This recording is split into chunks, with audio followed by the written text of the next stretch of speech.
महाराष्ट्राच्या सामाजिक सुधारणा चळवळीतील एक महत्त्वाची व्यक्ती म्हणून सावित्रीबाई फुलेंचा अर्थात क्रांतीज्योती सावित्रीबाई फुलेंचा उल्लेख केला जातो। भारतातील पहिल्या महिला शिक्षिका म्हणून ज्यांचा आजही उल्लेख होतो त्या सावित्रीबाई फुलेंची आज जयंती। त्या जयंतीनिमित्त आज तारानेटच्या वतीनं मी त्यांना अभिवादन करते आणि आजच्या कार्यक्रमाला सुरुवात करते। आज आपल्या स्टुडिओमध्ये खास अशा पाहुणे आलेल्या आहेत ज्या स्वतः शिक्षिका आहेत आणि सावित्रीबाई फुले जयंतीनिमित्त आज आम्ही त्यांना इन्व्हाइट केलेलं आहे। शा शेलाजी वनाजी संघवी विद्यालयामध्ये सौ सुनीता नागेश हंकारे मॅडम गेली 21 वर्ष कार्यरत आहेत। त्या ज्ञानदानाचं काम करतात। आज आपल्या स्टुडिओमध्ये त्या उपस्थित आहेत। मी त्यांचं आपल्या स्टुडिओमध्ये मनापासून स्वागत करते। मॅडम, तारानेटच्या स्टुडिओमध्ये तुमचं सहर्ष स्वागत आणि आम्हाला तुमची स्वतःची वैयक्तिक माहिती जाणून घ्यायला खूप आवडेल। सर्वात प्रथम मी ज्ञानज्योती सावित्रीबाई फुले यांना अभिवादन करून मी माझी थोडक्यात माहिती सांगते। मी एक सहाय्यक शिक्षिका असून 100 वर्षांहून अधिक काळ कार्यरत असलेल्या कोल्हापुरातील दी प्रायव्हेट एज्युकेशन सोसायटीच्या शा शेलाजी वनाजी संघवी विद्यालयामध्ये गेली 21 वर्ष मी ज्ञानदानाचे कार्य करत आहे। माझे माहेर नाशिक असल्यामुळे माझे संपूर्ण शिक्षण नाशिकमध्ये झाले।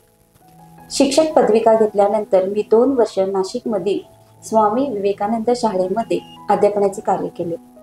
लग्नानंतर मी कोल्हापूरमध्ये आले आणि कोल्हापूर हीच माझी कर्मभूमी झाली।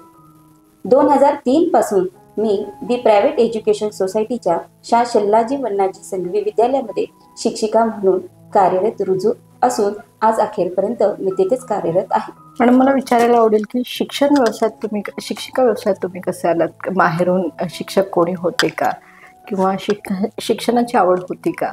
म्हणजे घरी कोणी शिक्षक म्हणून कार्यरत होतं का? त्यामुळे शिक्षणाकडे वळलात काय अन्य काही कारण होतं का?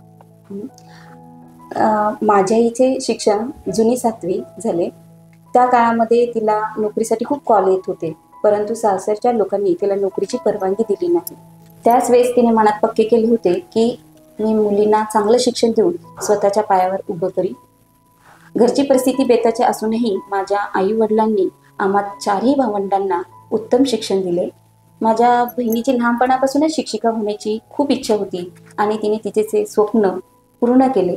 मला लहानपणापासून चित्रकलेची खूप आवड होती आणि पेंटिंग क्षेत्रामध्ये करिअर करण्याची इच्छा होती, परंतु घरच्या परिस्थितीमुळे मला त्या क्षेत्रात जाता आले नाही। 12वी नंतर मी DED मध्ये प्रवेश घेतला आणि शिक्षिका झाली। पण नशिबाने माझ्या जीवनात एक उत्कृष्ट आर्टिस्ट पती मला मिळाला आहे आणि त्यांचेच गुण माझ्या दोन्ही मुलांच्या अंगी येऊन दोन्ही मुलांनी चित्रकला या विषयामध्ये राज्य पातळीवर पुरस्कार मिळवलेले आहेत। अध्यापन प्रभावी करण्यासाठी शिक्षण पेशा तुम्ही निवडलातच हे तर आम्हाला कळालंच, पण अध्यापन प्रभावी करण्यासाठी आपण कोणते उपक्रम हाती घेतले? आता तुम्ही पाहताच आहात की सध्याची मुलं फार चंचल आहेत। त्यांना अभ्यासाची गोडी नाही, परंतु त्यांना ह्या अभ्यासाची गोडी लागावी म्हणून अध्यापन प्रभावी करणे अत्यंत आवश्यक आहे। म्हणून मी प्रत्यक्ष कृतीयुक्त अध्यापनावर अधिक भर देते। शैक्षणिक साहित्याची निर्मिती मी स्वतः करून त्याचा वापर अध्यापनात करते। चित्रकला चांगली असल्यामुळे चित्रमयरित्या फलकलेखन करून चित्राद्वारे विद्यार्थ्यांना अध्ययनाचं कार्य करते। त्याचबरोबर संगणक व तंत्रज्ञानाचाही वापर अध्यापनात करून विद्यार्थ्यांना अध्ययनाची गोडी कशी लागेल याकडे विशेष लक्ष देते। शालेय पाठ्यपुस्तकाबरोबरच ई-लर्निंगचाही वापर अध्यापन करण्याच्या पद्धतीमध्ये करून विद्यार्थ्यांना तो घटक समजेल इतक्या सोप्या पद्धतीने शिकवण्याचा प्रयत्न करते। हे तर झालं की शाळेमध्ये कशा पद्धतीने तुम्ही शिकवता। शाळेमध्ये विद्यार्थ्यांच्या सोबत असताना त्यांना अभ्यासाची गोडी लागावी किंवा त्यांच्या अभ्यासामध्ये त्यांनी अधिक रुची घ्यावी म्हणून तुम्ही कोणतं कार्य करता हे तर आम्हाला समजलंच, पण ज्यावेळी कोरोना होता त्या कोरोना काळामध्ये विद्यार्थ्यांना अनेक गोष्टींना विद्यार्थ्यांनाच नाही तर प्रत्येक असा घटक ज्याला या गोष्टीचा सामना करावा लागला। कोरोना कालावधीमध्ये शिक्षकांचं कार्य कसं होतं आणि विद्यार्थ्यांना त्यावेळी तुम्ही कशा पद्धतीने ट्रीट केलं? आपल्या सर्वांना माहीतच आहे की कोरोनाच्या काळात परिस्थिती अत्यंत बिकट होती। विद्यार्थ्यांना शाळेत येण्यास बंदी होती, परंतु विद्यार्थ्यांना विद्यादान करण्यासाठी शिक्षकांनी काम करणे अनिवार्य होते। अशा वेळेस मी प्रत्येक विषयातील प्रत्येक घटकाचे स्वतः व्हिडिओ निर्मिती करून विद्यार्थ्यांना वर्गाच्या ग्रुपवर पाठवून ज्ञानदानाचे कार्य केले. त्याचबरोबर दररोज झूम ॲप मीटिंगद्वारे विद्यार्थ्यांना विविध विषयातील सर्व घटकांचे ज्ञानदान करण्याचे कार्य केले. शिक्षणाच्या क्षेत्रात येण्यासाठी तुम्हाला कोणाचं सहकार्य लाभलं किंवा गुरु म्हणून तुम्ही कोणाला पाहता ह्या क्षेत्रामध्ये येण्यासाठी? मला या शिक्षणासाठी माझ्या सासरच्या आणि माहेरच्या दोन्ही कुटुंबाकडून मोलाचे सहकार्य लाभलेले आहे. मला अभिमान आहे की मी परमपूज्य कैलासवासी विभूती गुरुजी व गुरुवर्य अ.वी. जोशी यांनी स्थापन केलेल्या नामांकित कोल्हापुरातल्या एका शाळेत शिक्षिका म्हणून काम करत आहे. मला या शिक्षण क्षेत्रामध्ये आमच्या संस्थेच्या सर्व पदाधिकारी, मुख्याध्यापक, शिक्षक व शिक्षकेतर कर्मचारी, त्याचबरोबर मी असताना निवृत्त झालेले जे शिक्षक आहेत त्यांचे, तसेच संपूर्ण पालक व विद्यार्थ्यांचे वेळोवेळी मोलाचे सहकार्य लाभत आलेले आहे. शिक्षण शिकवत असताना आता स्पर्धेचं युग आहे, तर स्पर्धा परीक्षाही तितक्याच महत्त्वाच्या मानल्या जातात. शिक्षण शिकवत असताना रोजचं शिक्षण तर आहेच, पण मुलांनी जास्तीत जास्त स्पर्धेत उतरावं म्हणून कुठल्या स्पर्धा परीक्षेसाठी तुम्ही मार्गदर्शन केले का, किंवा ज्या स्पर्धा परीक्षेमध्ये विद्यार्थ्यांनी यश मिळवलेलं आहे त्यासाठी तुमचे कोणते प्रयत्न राहिलेले? एक शिक्षक म्हणून तुम्ही अशा विद्यार्थ्यांसाठी तुमचं योगदान कशा पद्धतीचं आहे? सध्या तुम्ही बघतच आहात की आजचे युग हे स्पर्धेचे युग आहे. इयत्ता पहिलीपासूनच विद्यार्थी विविध स्पर्धा परीक्षेसाठी तयारीला लागलेला आहे. माझ्याही अनेक विद्यार्थ्यांनी उज्ज्वल असं या स्पर्धा परीक्षेमध्ये यश मिळवलेलं आहे. सन 2010-11 या साली पूर्व माध्यमिक शिष्यवृत्ती परीक्षेमध्ये 19 विद्यार्थ्यांनी जिल्हास्तरीय गुणवत्ता यादी, तर कोल्हापूर महानगरपालिकेच्या गुणवत्ता यादीमध्ये 24 विद्यार्थी आलेले आहेत. त्याचबरोबर 2011-12 सालीच्या ह्या शिष्यवृत्ती परीक्षेमध्ये 17 विद्यार्थी जिल्हास्तरीय गुणवत्ता यादीत, तर महानगरपालिकेच्या गुणवत्ता यादीत 22 विद्यार्थी माझे चमकलेले आहेत. त्याचबरोबर BDS, MTS यासारख्या अनेक स्पर्धा परीक्षेमध्ये माझ्या विद्यार्थ्यांनी भारतात, राज्यात, जिल्ह्यात आणि कोल्हापूर शहरामध्ये नंबर पटकवलेले आहेत. आता मागीलच वर्षी माझ्या वर्गातील इयत्ता 3रीचा विद्यार्थी हर्ष सुहास धुमाळ हा विविध 11 बाह्य स्पर्धे परीक्षेमध्ये बसला होता आणि ह्या 11ही बाह्य स्पर्धे परीक्षेमध्ये त्याने भारतात, जिल्ह्यात, राज्यात सर्वत्र त्याने नंबर पटकवलेला आहे. मागच्याच वर्षी माझ्या वर्गातील जास्तीत जास्त विद्यार्थी समृद्धी परीक्षेत नंबर आल्यामुळे नुकताच शाळेतील पदाधिकाऱ्यांनी माझा विशेष सत्कार केलेला आहे. अभ्यासाबरोबरच माझे विद्यार्थी कला, नृत्य, नाट्य, गायन या क्षेत्रामध्येही चमकलेले आहेत. अनेक विद्यार्थ्यांचा माझ्या ग्रीनिच बुक रेकॉर्डमध्येही समावेश आहे. अतिशय सुंदर माहिती सांगितली की विद्यार्थ्यांना तुम्ही रेग्युलर जे शिक्षण आहे ते तर ठीकच आहे, पण त्याबरोबर स्पर्धा परीक्षेमध्ये देखील तुमचे विद्यार्थी विशेष कामगिरी करून चमकलेले आहेत. हे सर्व करत असताना तुमची एक वेगळी ओळख अशी आहे की तुम्ही शैक्षणिक कामाबरोबर सामाजिक कार्यात सुद्धा तेवढ्याच अग्रेसर आहात. त्याबद्दल तुम्ही काय सांगा? आता शाळेमध्ये असल्यामुळे शाळेमध्ये विविध उपक्रम, सामाजिक उपक्रम हे राबवले जातात. त्यामध्ये स्वच्छता अभियान कार्यक्रम, वृक्षारोपण, वृक्ष संवर्धन, त्याचबरोबर प्लॅस्टिक बंदी जनजागृती, बेटी बचाओ बेटी पढाओ यासारख्या जनजागृतीमध्ये माझा सक्रिय सहभाग हा असतोच. त्याचबरोबर मी 2019 मध्ये झालेल्या महापुरामध्ये पूरग्रस्तांना सर्वतोपरी मदत करण्याचा प्रयत्न केलेला आहे. अनेक पूरग्रस्तांना मी आमच्या घरी आश्रय देऊन त्यांची खाण्यापिण्याचीही सोय केलेली आहे. त्याचबरोबर माझ्या व पाहुण्यांच्या वर्गणीतून चिखली प्रयाग येथील 35 कुटुंबियांना आम्ही संसार उपयोगी वस्तूंचे वाटप करण्यात आलं होतं. त्याचबरोबर शाळेतील अनेक पूरग्रस्त विद्यार्थ्यांना शालेय साहित्याचे वाटप केलेले आहे आणि शिक्षक व कर्मचारी जे आजाराने त्रस्त आहेत अशांनाही वेळोवेळी मी आर्थिक सहाय्य करत आलेले आहे. नुसतेच मीच नाही तर माझे दोन्ही मुलं माझे संपूर्ण कुटुंब या सामाजिक कार्यामध्ये सहभागी असतो. माझे दोन्ही मुलं त्यांच्या वाढदिवसानिमित्त शाळेतील विविध गरजू विद्यार्थ्यांना शैक्षणिक साहित्य वाटून त्यांचा वाढदिवस साजरा करतात.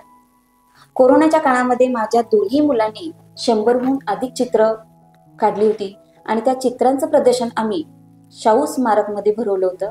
त्या चित्रांच्या विक्रीतून जवळजवळ 1,00,000 रुपये निधी जमा झाला होता. त्या निधीचा आम्ही शैक्षणिक साहित्य घेऊन शाळेतील विविध गरजू विद्यार्थ्यांना ते साहित्याचं वाटप केलेलं आहे. इतकेच नाही तर माझे पती श्री नागेश हंकारे हे सुद्धा उत्कृष्ट आर्टिस्ट आहेत. त्यांनी सुद्धा स्वतःचे पेंटिंग विकून त्यातून आलेला निधी आणि कोल्हापूर शहरातील चित्रकारांच्या मदतीने जवळजवळ 18,00,000 रुपयांचा निधी जे शैक्षणिक साहित्य घेऊन कोल्हापूर आणि सांगलीतील पूरग्रस्त विद्यार्थ्यांना शैक्षणिक साहित्याचे वाटप करण्यात आलेले आहे. मॅडमनी ज्या पद्धतीने सांगितले की शैक्षणिक कामातूनच सामाजिक कामाकडे त्या कशा वळल्या, सामाजिक काम करत असताना आलेल्या निधीचा वापर त्यांनी कशा पद्धतीने केला, त्या निधीचा वापर करत गरजूंना त्यांनी मदत केलं, सहकार्य केलं. त्यांनीच नाही तर त्यांच्या लहान मुलांचंही योगदान हे नावाजण्यासारखंच आहे. मॅडम, या कामगिरीबद्दल तुम्हाला विशेष असे पुरस्कार प्राप्त झाले, त्याबद्दल काय सांगाल? 2000 ते 2002 नाशिक येथे आणि 2003 पासून आज अखेरपर्यंत मी शाळेतील विविध विभागामध्ये सक्रियतेने सहभाग घेऊन उत्कृष्टरित्या उल्लेखनीय कामगिरी करून शाळेच्या व संस्थेच्या नवलौकिकात भर घालण्याचा कार्य माझ्या हातून घडत आहे. तुम्ही पाहिलंच आहात की माझे अनेक विद्यार्थी राष्ट्रीय जिल्हास्तरीयवर चमकलेले आहेत. माझ्या अनेक विद्यार्थ्यांनी ग्रीनिज बुकमध्येही रेकॉर्ड केलेले आहे. मी जिल्हास्तरीय, राज्यस्तरीय आणि तालुका स्तरावर होणाऱ्या केंद्र संमेलनामध्ये तज्ज्ञ मार्गदर्शिका म्हणूनही कार्य पाहिलेले आहे. त्याचबरोबर केंद्र संमेलनामध्ये आदर्श नमुना पाठाचेही सादरीकरण मी बऱ्याच वेळा केलेले आहे. याचीच पोचपावती म्हणून मला दी प्रायव्हेट एज्युकेशन सोसायटीच्या वर्धापन दिनानिमित्त दिला जाणारा दी गंगातीरकर स्मृती शिक्षक आदर्श शिक्षक पुरस्कार 2014 मध्ये मिळालेला आहे. त्याचप्रमाणे 5 सप्टेंबरमध्ये कोल्हापूर महानगरपालिकेद्वारे दिला जाणारा आदर्श शिक्षक पुरस्कार 2018 मध्ये मला मिळालेला आहे. त्याचप्रमाणे गरुड भरारी मार्फत दिला जाणारा आदर्श शिक्षक पुरस्कारही मिळाला आहे. आविष्कार फाउंडेशन मार्फत दिला जाणारा क्रांतीज्योती सावित्रीबाई फुले गुणवत्ता शिक्षिका राज्यस्तरीय पुरस्कार हा 2019 साली मला मिळाला आहे.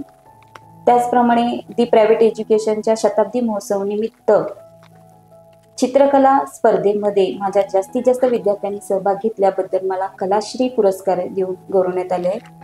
त्याचप्रमाणे रोटरी क्लबचाही मला आदर्श शिक्षक पुरस्कार मिळालेला आहे आणि कोरोना योद्धा म्हणूनही 2021 साली मला पुरस्कार मिळाला. त्याचप्रमाणे अनेक प्रसंगी मुख्याध्यापक व शाळेच्या पदाधिकाऱ्यांनी माझा विशेष असा सत्कार केला आहे. शैक्षणिक आणि सामाजिक क्षेत्रातील योगदानाबद्दल मॅडमने अनेक पुरस्कार पटकावलेले आहेत. त्याची यादी जरी मोठी असली तर त्यांचं कार्यही त्याहून मोठं आहे हे त्यांच्या बोलण्यातून आपल्याला दिसलंच. पण भविष्यात शैक्षणिक क्षेत्रात जर उपक्रम राबवण्याचा विचार असेल तर नेमके कोणते उपक्रम असणार आहेत? बरोबरच प्रश्न तुम्ही खूपच छान विचारला. आज विद्यार्थ्यांना अभ्यासाबरोबरच त्यांच्या व्यक्तिमत्वाचा विकास होणेही तितकंच महत्त्वाचं आहे.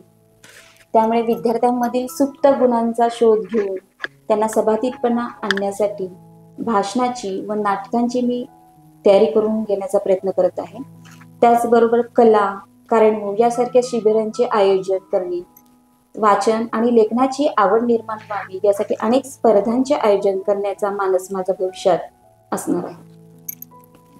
आज सावित्रीबाई फुले यांची जयंती आहे आणि आज बालिका दिन म्हणून सुद्धा हा दिवस ओळखला जातो. तर या दिवसानिमित्त तुम्ही मुलींना काय संदेश देऊ इच्छिता? 3 जानेवारी हा क्रांतीज्योती सावित्रीबाई फुले यांचा जन्मदिन. हा जन्मदिन आपण बालिका दिन म्हणून साजरा करतो. क्रांतीज्योती सावित्रीबाई फुले यांच्यामुळेच आज सर्व महिलांना शिकण्याची संधी मिळाली. म्हणूनच भारतीय स्त्री प्रत्येक क्षेत्रामध्ये आज प्रगतीपथावर आहे. यातूनच सर्व बालिकांनी जास्त शिक्षण घेतले पाहिजे.